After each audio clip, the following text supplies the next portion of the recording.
السلام علی رسول اللہ وعلی آلہ وصحبہ اجمعین اما بعد اعوذ باللہ من الشیطان الرجیم بسم اللہ الرحمن الرحیم السلام علیکم ورحمۃ اللہ وبرکاتہ۔ اب تاریخ پڑھیں گے تو چند مثالیں ملتی ہیں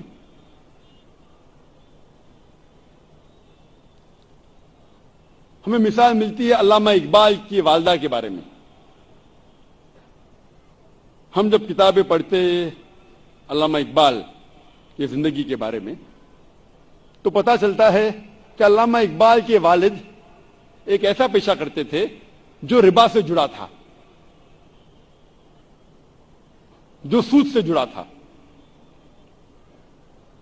اور علامہ اقبال کی والدہ اسے بالکل پسند نہیں کرتی تھی۔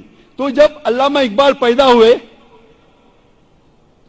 علامہ اقبال کی والدہ نے اپنے چھاتی کا دودھ، اپنا دودھ اپنے بیٹے کو نہیں پلایا۔ وہ چاہتی تھی کہ میرے بیٹے کے جسم میں ایک بوند بھی حرام کمائی نہیں جائے۔ تو علامہ اقبال کی والدہ نے کیا کیا؟ اپنے زیورات بیچے جو خود کے تھے، الحمدللہ حلال کمائی کے تھے، زیورات کو بیچ کے ایک بکری خریدی اور اس بکری کے دودھ سے پرورش کی علامہ اقبال کی۔ اللہ نے پھر ان کے شوہر کو ہدایت دی اور وہ بھی سیدھے راستے پہ آ گئے، اور پھر اللہ نے ایسا شخص، علامہ اقبال جیسا شخص بنایا۔ ایسے کئی مثال ہے، اور ایک مثال ہے والدہ کی، شیخ عبد القادر جیلانی کی رحمۃ اللہ علیہ۔ شیخ عبد القادر جیلانی رحمۃ اللہ علیہ الحمدللہ توحید پہ تھے، اور انہوں نے اس شہر ہندوستان میں اسلام کا دین پھیلایا۔ ان کا بڑا ہاتھ ہے، اور وہ توحید پہ تھے، اسلام کا صحیح پیغام گھروں تک پہنچایا۔ اور ان کی والدہ نے شیخ عبد القادر جیلانی رحمۃ اللہ علیہ کو سکھایا تھا کہ بیٹا تو ہمیشہ سچ بولنا، کبھی جھوٹ مت بولنا، چاہے تیرا نقصان ہو چاہے تیری جان جائے۔ ایک وقت جب شیخ عبد القادر جیلانی رحمۃ اللہ علیہ جب ایک سفر کر رہے تھے تو ان کی والدہ نے کچھ اشرفیاں ان کے کپڑے میں سی دی تاکہ وہ گم نہ جائے، تاکہ کوئی انہیں چوری نہ کرے۔ جب وہ سفر پہ نکلتے ہیں تو ایک ڈاکوؤں کا گروہ انہیں پکڑ لیتا ہے، اور جب جانچ پڑتال کرنے کے بعد کچھ پیسہ نہیں ملتا ہے تو وہ ڈاکو کہتے ہیں شیخ عبد القادر جیلانی رحمۃ اللہ علیہ سے کہ تیرے پاس کچھ پیسے نہیں؟ تو اس نے کہا ہاں ہے، میری ماں نے میرے کپڑوں میں سی لی ہے، اور وہ جگہ دکھاتے ہیں۔ وہ ڈاکوؤں نے کہا کہ اگر یہ بچہ ہمیں نہیں بتاتا تو ہمیں کبھی یہ اشرفیاں نہیں ملتے۔ وہ اتنے خوش ہوئے اس بچے کے ایمانداری سے، اور پوچھا کہ تم نے ہمیں سچ کیوں کہا؟ تو اس نے کہا کہ میری ماں نے مجھے سکھایا ہے کہ کبھی جھوٹ نہیں بولنا، چاہے میری جان جائے۔ وہ ڈاکو اتنے خوش ہوئے کہ ان نے ڈاکہ ڈالنا چھوڑ دیا۔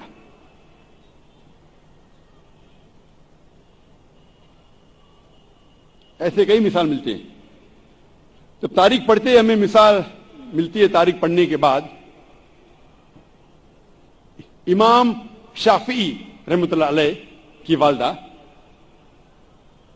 وہ یمنی تھی، اور ان کے والد قریش تھے، اور بچپن میں ہی ان کے والد کا انتقال ہو جاتا ہے۔ تو ان کی والدہ جدوجہد کرتی ہے اور امام شافعی رحمۃ اللہ علیہ کی پرورش کرتی ہے، اور ان کی خواہش تھی کہ میرا بیٹا علماء کے درمیان اپنا بچپن گزارے، اسی لیے سارا انتظام کرتی ہے اور امام شافعی رحمۃ اللہ علیہ کو مکہ بھیجتی ہے علماء کے درمیان جینے کے لیے۔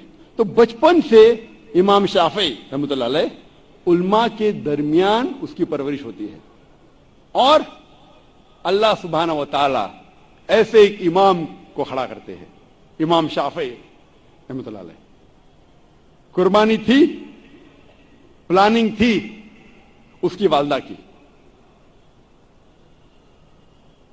مستقبل سوچا ان کے والدہ نے۔ میں اور ایک مثال دوں گا، امام بخاری کی رحمۃ اللہ علیہ۔ امام بخاری کی والدہ کا بڑا ہاتھ ہے امام بخاری کی پرورش کرنے کے لیے رحمۃ اللہ علیہ، اور سب جانتے تھے کہ بچپن سے ہی امام بخاری رحمۃ اللہ علیہ کی یادداشت بہت بہترین تھی، بہت پختہ تھی، لیکن افسوس کی بات ہے کہ بچپن میں ہی وہ اپنی آنکھ کی روشنی کھو دیتے ہیں۔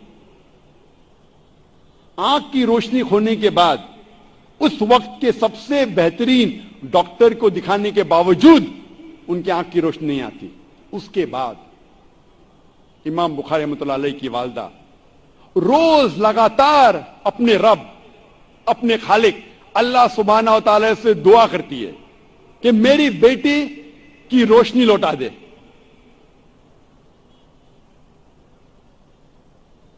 اس کے بعد کئی عرصوں بعد اللہ سبحانہ و تعالی ان کی والدہ کی دعا سنتے، اور ان کے والدہ کے خواب میں آتے ہیں حضرت ابراہیم علیہ السلام، اور حضرت ابراہیم علیہ السلام فرماتے کہ تیرے بیٹے کی روشنی لوٹائی دی گئی ہے، اور صبح کو امام بخاری رحمۃ اللہ علیہ وہ پھر سے دیکھ سکتے ہیں۔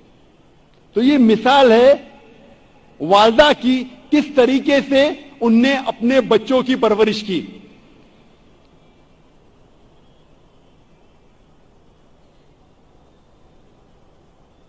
میں اور ایک مثال دوں گا۔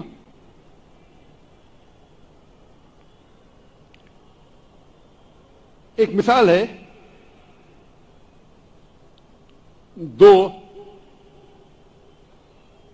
لوگ تھے جو آپس میں بہت محبت کرتے تھے،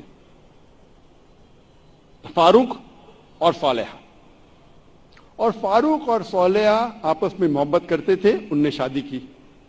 شادی کے 3 مہینے بعد جہاد کا اعلان ہوتا ہے، اور فاروق جاتے ہیں جہاد پر۔ جہاد کے جانے سے پہلے وہ اپنی اہلیہ، اپنی بیوی صالحہ کو 30,000 دینار دیتے ہیں۔ 30,000 دینار ایک یوکے کے آدمی نے کیلکولیٹ کیا اور کہا کہ وہ ہوتے 2 ملین پاؤنڈ۔ 2 ملین پاؤنڈ کو میں تبدیل کروں گا روپیے میں، ہو جاتا ہے 15 کروڑ روپیے۔ وہ دیتے ہیں 30,000 دینار، 2 ملین پاؤنڈ، 15 کروڑ روپیے اپنے اہلیہ کو، اور کہتے ہیں کہ اسے محفوظ رکھو، اسے خرچ مت کرو، میں جہاد کے لیے جا رہا ہوں۔ اور پھر وہ جہاد کے لیے جاتے ہیں اور کہتے ہیں کہ انشاءاللہ میں 3 مہینے میں واپس لوٹوں گا۔ ان کے جانے کے چند مہینے بعد ان کی اہلیہ صالحہ کو ایک بیٹا پیدا ہوتا ہے۔ 1 سال گزرنے کے بعد ان کے شوہر واپس نہیں آتے، 2 سال گزرنے کے بعد واپس نہیں آتے، 2.5 سال بعد ایک شخص آ کے کہتا ہے صالحہ سے کہ میں نے تمہارے شوہر فاروق کو دیکھا کہ وہ گر گئے اور وہ گھائل ہو گئے۔ پھر چند سال گزرتے ہیں، پھر بھی فاروق واپس نہیں آتے، تو اس کی اہلیہ سمجھتی ہے کہ میرے شوہر کا انتقال ہو گیا۔ لیکن 30 سال بعد فاروق واپس مدینہ لوٹتے ہیں، اور ان کی خواہش تھی کہ میں میری اہلیہ سے ملوں، لیکن وہ بہت پرہیزگار تھے۔ مدینہ میں آنے کے ساتھ سب سے پہلے جاتے مسجد میں نماز پڑھنے کے لیے۔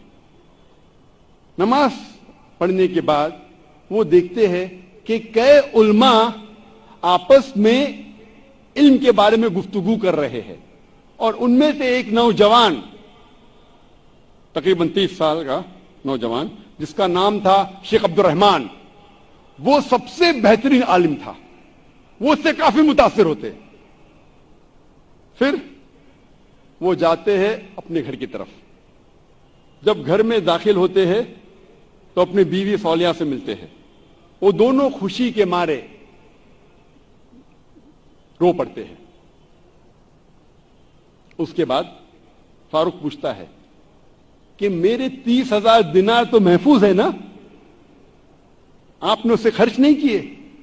تو اس کی اہلیہ پوچھتی ہے آپ گھر آنے کے پہلے مسجد گئے تھے؟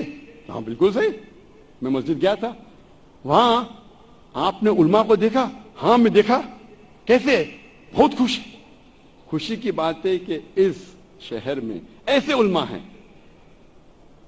تو اس کی اہلیہ اس سے پوچھتی ہے اگر اللہ آپ کو اس کے جیسا, اور اس کی اہلیہ پوچھتی ہے سب سے بہترین عالم آپ کو کون لگے؟ تو فاروق کہتے سب سے بہترین عالم تھے شیخ عبد الرحمان.